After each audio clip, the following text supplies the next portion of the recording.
bersama Bapak Ustaz share ke grup, share ke grup. Umurnya memberkahkan hidupnya. Mari saja kita mulai acara pengajian rutin kita dengan pembacaan Ummul Quran, yaitu suratul Fatihah, yang mana surah Fatihah ini kita aturkan kepada almarhumah jamaah mushola tahun, wabil khusus yaitu Bapak Haji Zuhair bin Haji Mustafa Arsyad. Ala hadhihi niyyah wa ala kulli niyyatin sholihah wa ila hadratin Nabi. Al-Fatihah. A'udzu billahi minasy syaithanir rajim. Bismillahirrahmanirrahim. Alhamdulillahi rabbil alamin.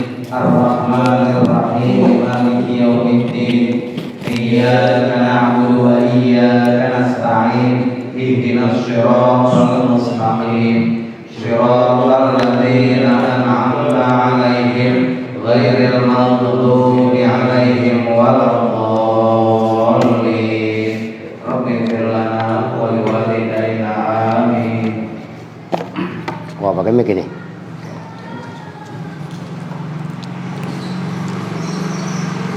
Assalamualaikum warahmatullahi wabarakatuh. Jangan ngantuk nih. Ya Rabbi bil Mustafa balligh maqasidana waghfir lana ma madha ya wasi'al karami. Ya Rabbi bil Mustafa balligh maqasidana waghfir lana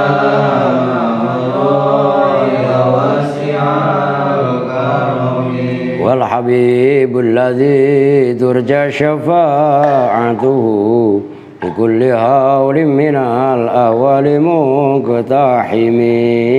Ya Rabbi bil Mustafa balligh maqasidana waghfir lana ma madha ya wasi'al karami. Muhammadun sayyidul kaunaini wa thaqalain wal fariqaini min arbi wa min ajami. Ya Rabbi bil Mustafa balligh maqasidana waghfir lana ma madha ya wasi'al karami. Allahumma salli wa sallim wa barik alaihi wa ala alihi. Bismillahirrahmanirrahim. Alhamdulillahilladzi hadana li hadza wa ma kunna linahtadiya laula an hadana Allah. Asyhadu an la ilaha illallah wahdahu la syarika lah wa asyhadu anna Muhammadan abduhu wa rasuluh la nabiyya wa la rasula ba'dah. Allahumma salli wa sallim ala sayyidina Muhammadin al-fatih lima ughliq wal khatim lima sabaq nasiril haqqi bil haqqi wal hadi ila siratikal mustaqim wa ala alihi wa sahbihi haqqa qadrihi wa miqdarihil azim. Hadratul muhtaramin, para alim ulama, para binispuh, paranormal ada? Kali ada paranormal. Khusus kepada Ketua DKM Salat Ta'awun Bapak Ahmad Soban, staf dan jajarannya yang saya hormati juga. Alhamdulillah ini dituain oleh Bapak Ketua RT Bapak Zuli Agus. Ya, mudah-mudahan besok warganya diajak semua. Masya Allah ya. Pak Haji Rastum ya, Bang Epen, Uda yang satu gak ada nih. Wah iya, Ustadz Mulyadi ya. Oh, Ustadz siapa namanya? Baskoro Jati ya, Ustadz Pur ya, Masya Allah. Para jamaah semua yang ada di luar. Nah, belum mungkin nggak kelihatan kan, kita nggak tahu. Karena kan setiap tempat itu la yahlu an sukanil jin. Setiap tempat nggak sepi, nggak lepas dari penghuninya, yaitu para jin. Bukan jenderal. Kalau jenderal mah sibuk ngurusin itulah, jadi nggak ngaji lah gitu. Baik, malam ini istimewa karena saya dapat batu merah terima. Batu merah lah ya, ngaji saya dapat batu merah, Masya Allah. Baik, sekarang kita lanjutkan halaman 27 4 dari bawah. Wa yam baghi lil walidi Risalatul Mu'awanah ya. Ini ala percetakan apa ini? Darul Ihya. Darul Ihya itu mana? Semarang apa? Ya pokoknya begitu dah.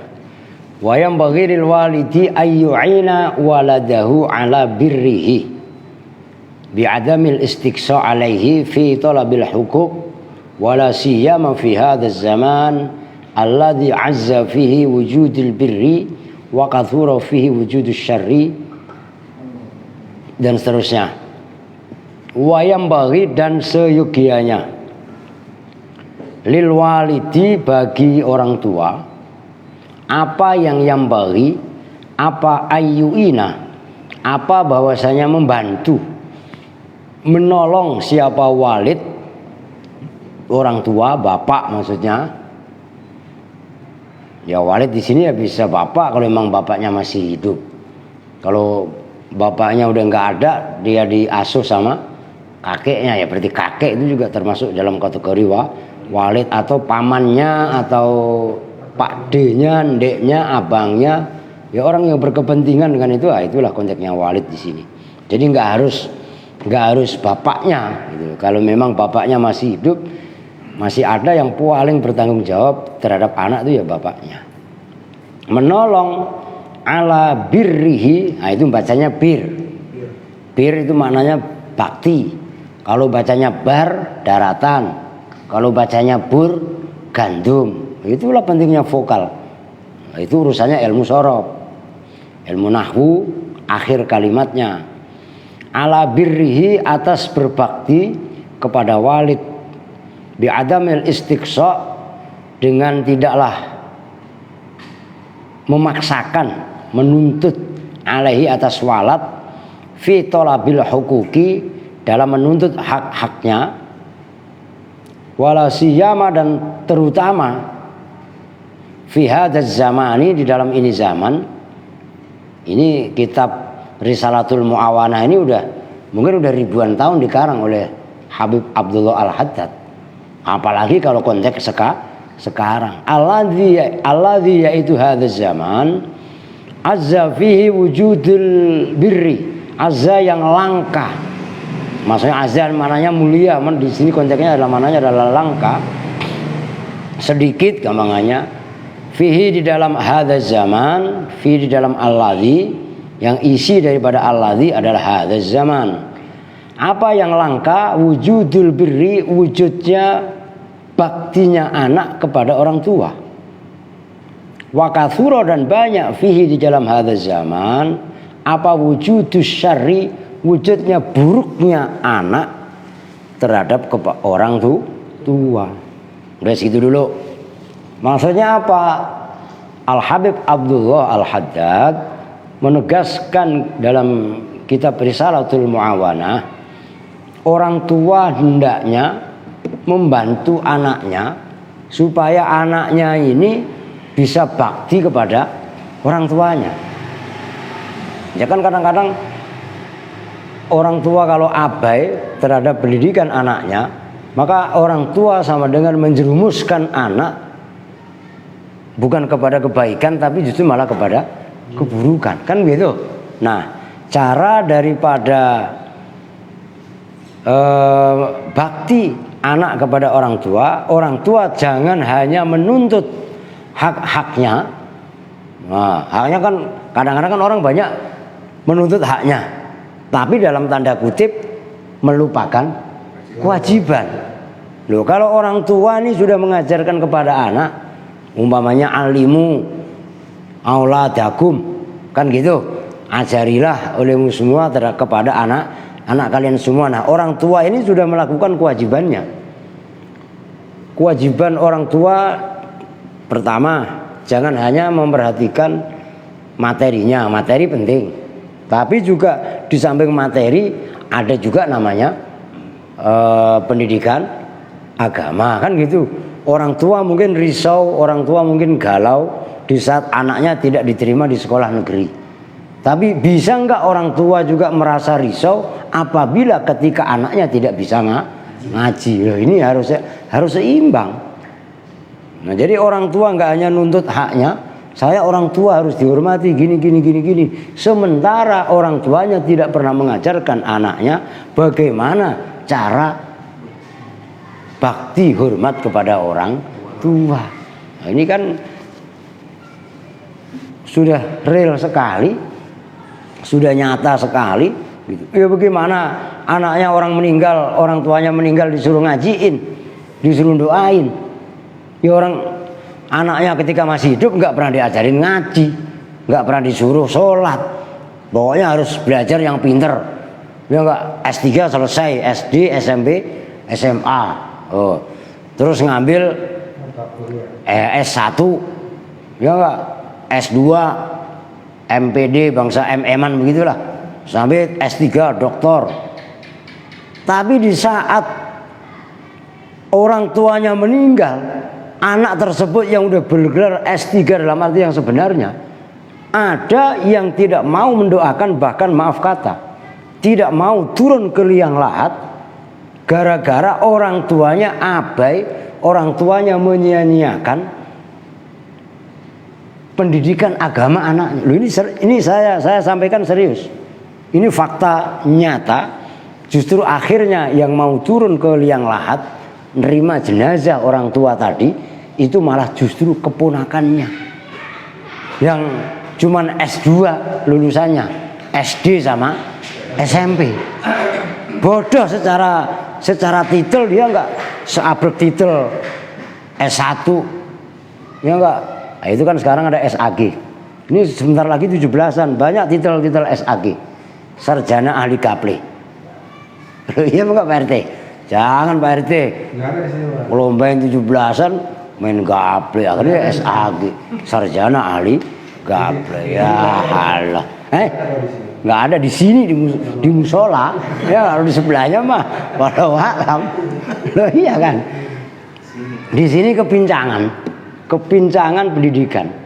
Maka kembali lagi, orang tua jangan hanya pandai menuntut kebaikan kepada anaknya, tapi orang tua juga harus melakukan kewajiban terhadap anaknya. Tuh, kata Habib Abdullah, wala siyama fi hadzal zaman alladzi azza fil wujudil birri wa katsura fi wujudus syarri. Terutama di zaman ini.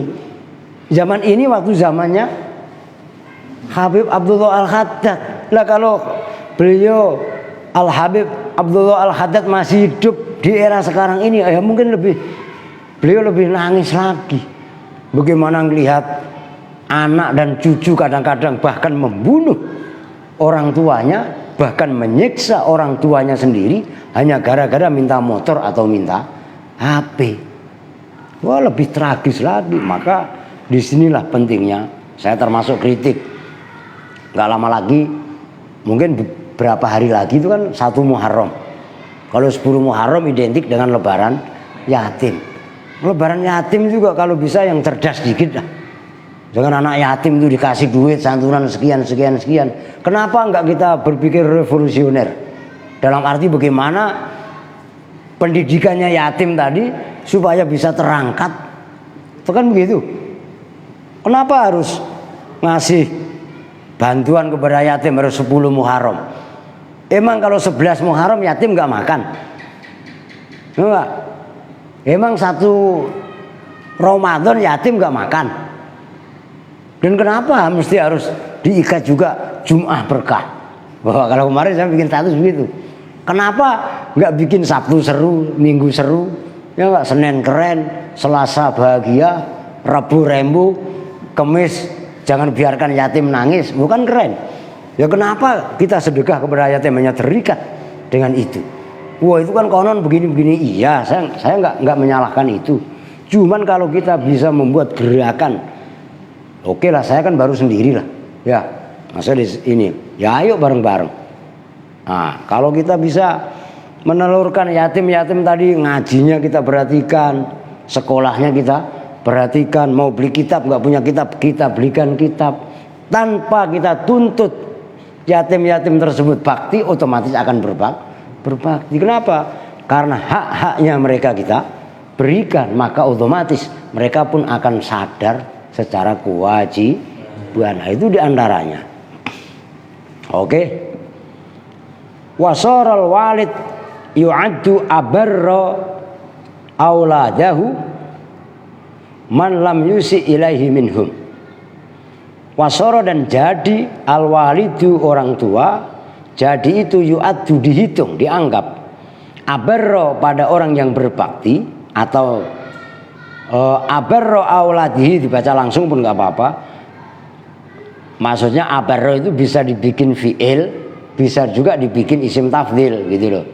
Abarra pada orang yang berbakti, auladahu pada anak-anaknya walid, man yaitu anak, lam yusi yang tidak durhaka, siapa man ilahi kepada walid, minhum di antara aulad. Waqala, dan telah bersabda siapa Rasulullah sallallahu alaihi wasallam, rahimallahu walidan a'ana waladahu ala birrihi. Rahimah, ini doanya Rasul, mudah-mudahan merahmati, memberikan kasih sayang Allah oleh Allah, walidan pada seorang tua, walidan pada orang tua, a'ana yang menolong siapa walid, waladahu pada putranya walid orang tua, ala birrihi atas bakti kepada orang tua. Maksudnya begini, orang tua yang memperhatikan kepentingan hak-hak anak, artinya orang tua sadar akan kewajibannya, maka orang tua tadi berarti dihitung dia telah memberi pertolongan, dihitung sebagai orang yang memperhatikan kepada putra-putrinya. Nah, putra-putri itu akan menjadi orang yang tidak durhaka kepada orang tua. Ya, orang tua sakit, anak tadinya memang betul-betul diperhatikan. Orang tua nggak usah teriak gini, anaknya itu insya Allah pasti perhatian. Lu nyak sakit apa? Babak sakit apa? Oh begini, jangan bawa ke rumah sakit dulu kalau sekarang. Beliin obat dulu ya nggak? Di apotek, di klinik segala macem. Lu nyak bapak mau makan apa yang paling enak, yang paling dipenginin? Wah, pengen soto Betawinya Bang Yadi seberang tol. Beliin. Lu ya Pak, kamu soto Tegal, sate Tegal, ini deket, beliin, jangan pelit. Giliran anaknya beli handphone baru, beli motor baru, diupload buat status, alhamdulillah gini-gini. Nyaknya babaknya pengen makan enak aja nggak diperhatiin. Itu anak durhaka namanya kan, begitu kan? Tuh begitu maksudnya. Ya apalagi ibaratnya anaknya rezekinya ada, ya jangan orang tua disia-siakan, perhatiin. Udah kajian belum? Kok belum? Kan tanggal berapa? Udah lewat. Ya, iya. Kok kajian itu beliinnya. Jangan ngerjain orang tua. Udah tua dibeliin salak.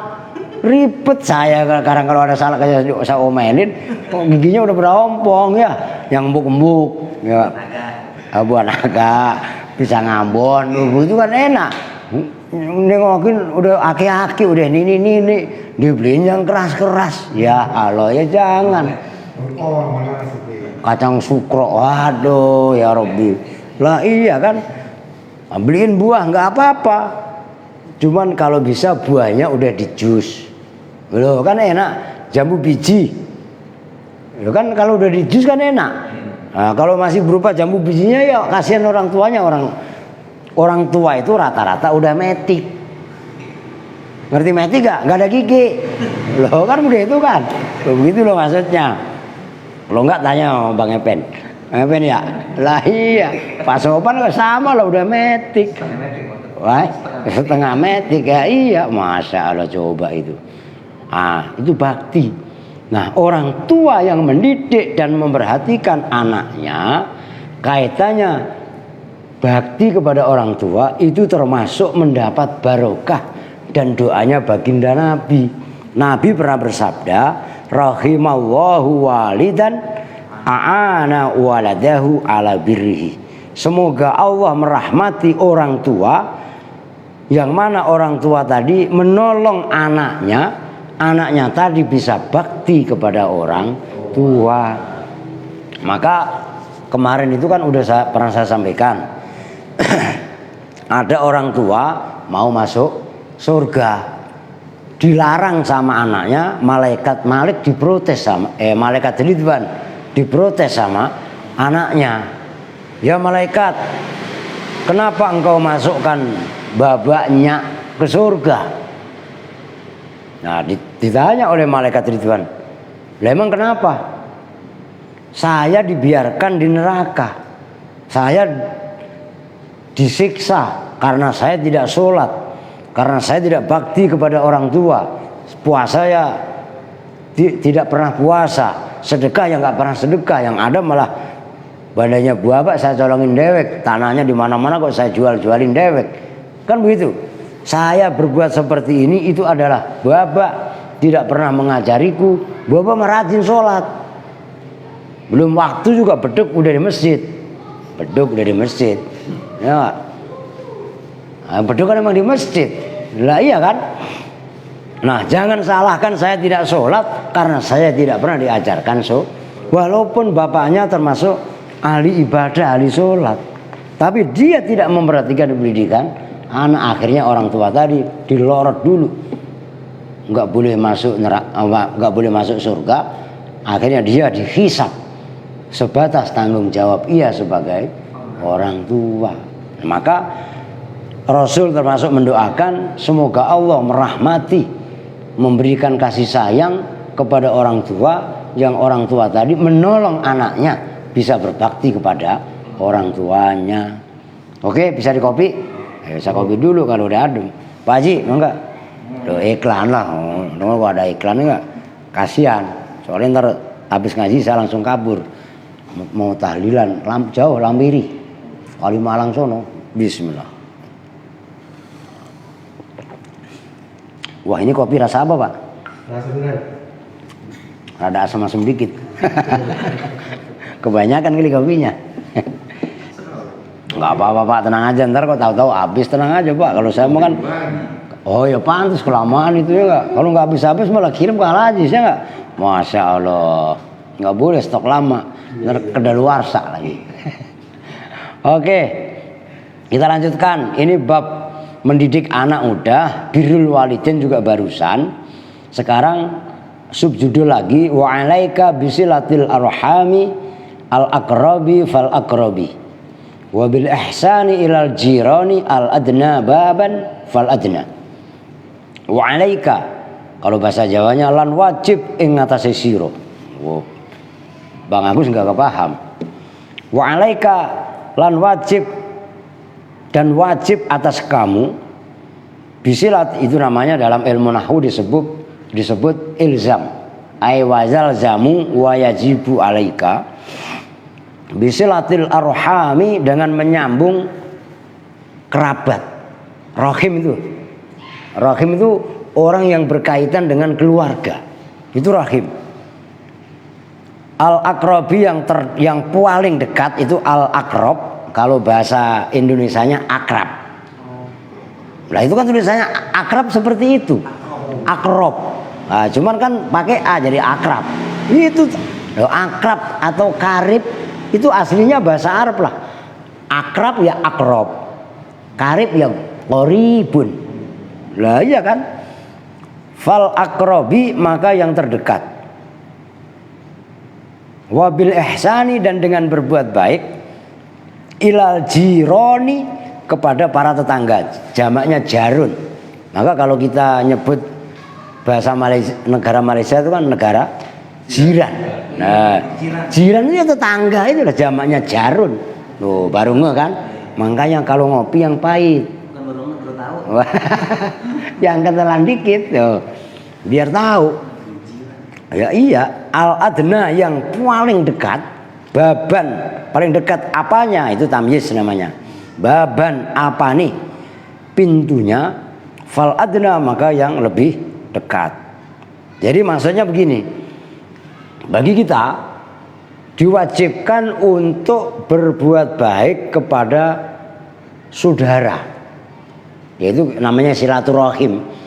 Itu maknanya rahim itu ya saudara ya, entah itu paman, endek, uwa, sepupu.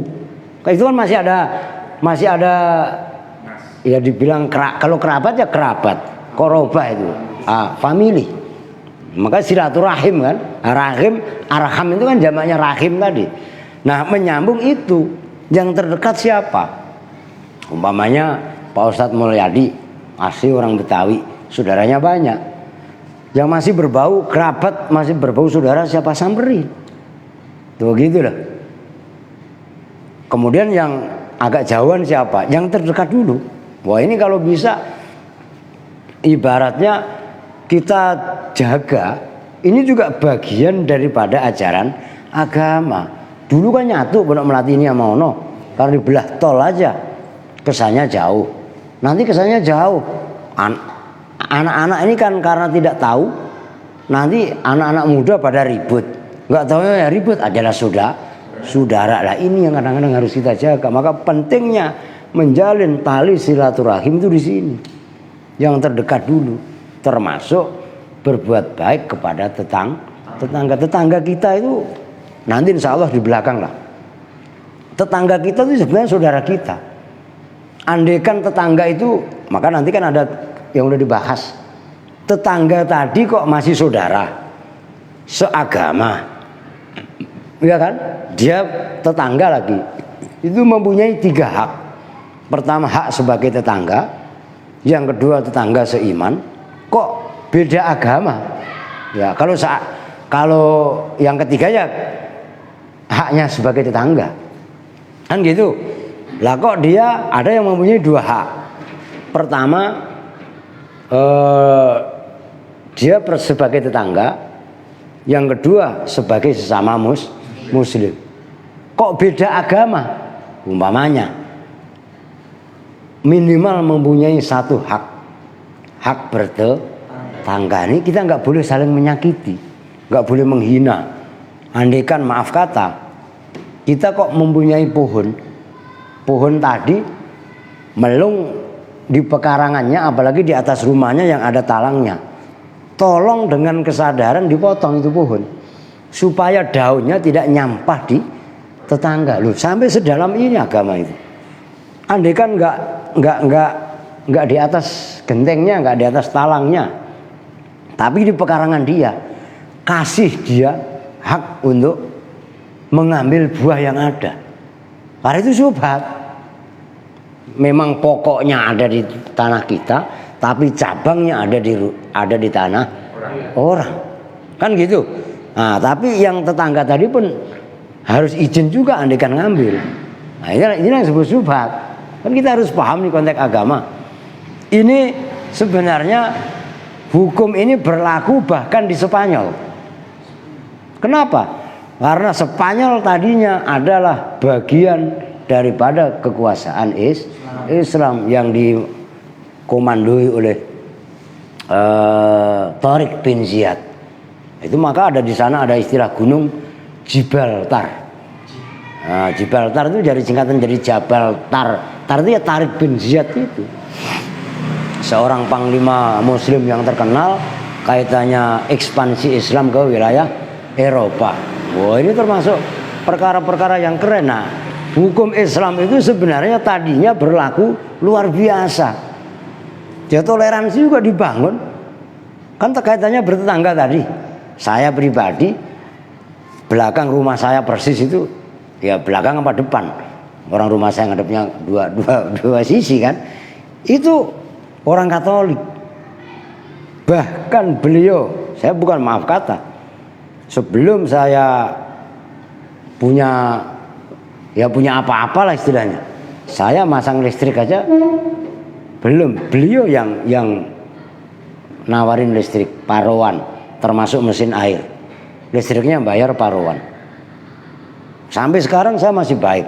Al Aziz punya acara, Bude yang Katolik tadi, saya minta tolong untuk masak dan lain sebagainya. Kita tetap bangun kebersamaan. Loh, soal masalah keyakinan kan itu masalah pribadi. Tapi kita sebagai bertetangga, ya kita harus komunikasi yang baik. Loh, sebenarnya kan seperti itu. Termasuk maaf kata, bangun Al Aziz sekalipun bantuin ngangkutin material pasir, bata dan lain sebagainya. Paculnya saya pakai itu sampai habis. Begitu saya kembaliin, lah kok udah habis, saya beliin baru akhirnya. Serius. Nah di sini loh, katanya nanti ada insya Allah di belakang. Oh udah dibahas kemarin pada halaman-halaman belasan itu. Nah itu. Wa qala Allah Ta'ala, ini dasarnya firman Allah Ta'ala, wa'budullaha wa la tusyriku bihi syai'an wa bil walidaini ihsana wa bidzil qurba wal yatama wal masakini wal jari dzil jambi wal jaril junubi. Al ayah.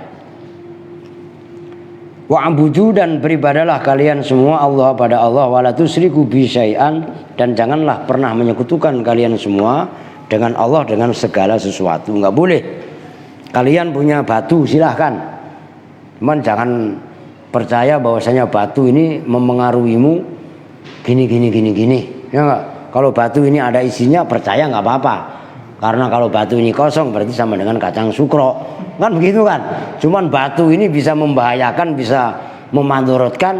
Nah itu, ya kan begitu kan? Supaya iman kita lurus. Punya keris silahkan, enggak masalah. Orang Pak polisi, Pak tentara kok mempunyai pistol, senjata ya. Cuman jangan percaya bahwasanya keris itu bisa menyelamatkanmu, bisa ini. Nah, itu namanya melenceng, memelencengkan tauhid. Hormati keris, nggak masalah, karena itu adalah buah karya leluhur, gitu loh. Buah karya orang tua kita. Pak Haji Rasto mungkin orang Sunda, kujang. Wah, kan begitu. Nah kujangnya Prabu Siliwangi sekarang kemana Pak? Lah iya kan? Nah, beliau orang Kuningan. Orang Kuningan ya kaitannya ya Sunan Gunung Jati, ya kan begitu kan. Lah wasiatnya Gunung Jati apa? Cepet yang tahu. Oh habis ini yang tadi bayarin. Iya.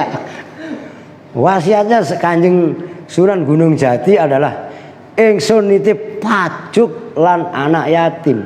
Saya titipkan musola masjid ini dan anak yatim, perhatikan. Jangan masjid musolanya dibangun keren-keren mentereng, bahkan sampai minta amal di jalanan, biar ngisiin pada ogah. Anak yatim udah ngomong doang, teriak-teriak, kasihan lutong ya, nyanturin cuma setahun sekali. Ya kalau pada mau jujur. Begitu kan. Nah itu wabil walidaini ihsana. Nah ini yang konteksnya ayatnya. Dan berbaktilah kalian semua dengan kedua orang tua dengan betul-betul berbuat baik, termasuk wabidzil qurba, berbuat baik kepada orang terdekat yaitu kerabat, wal yatama anak yatim, wal masakini. Enak enggak masakini? Itu masakini orang-orang miskin. Lah iya kan? Wal jari dzil qurba, dan tetangga yang terdekat, wal jaril jambi, dan tetangga yang jauh. Al ayata ay asmim al ayat, sempurnakanlah kamu pada ayat. Nah konteksnya Allah pertama tauhidlah, sembahlah Allah dan jangan kamu sekutukan. Kedua berbakti kepada kedua orang tua. Ketiga berbuat baik kepada kerabat, anak yatim, fakir miskin, tetangga dekat ataupun tetangga jauh. 7 poin tadi. Nah itu nggak boleh diabaikan, nggak boleh disia-siakan. Ya udah bisa ya. Kita lanjut sampai besok. Mudah-mudahan semuanya kita sehat. Amin ya robbal alamin. Assalamualaikum warahmatullahi wabarakatuh. Bismillahirrahmanirrahim. Subhanakallahumma wa bihamdika asyhadu an la ilaha illa anta astaghfiruka wa atubu ilaik. Walhamdulillahirabbil alamin.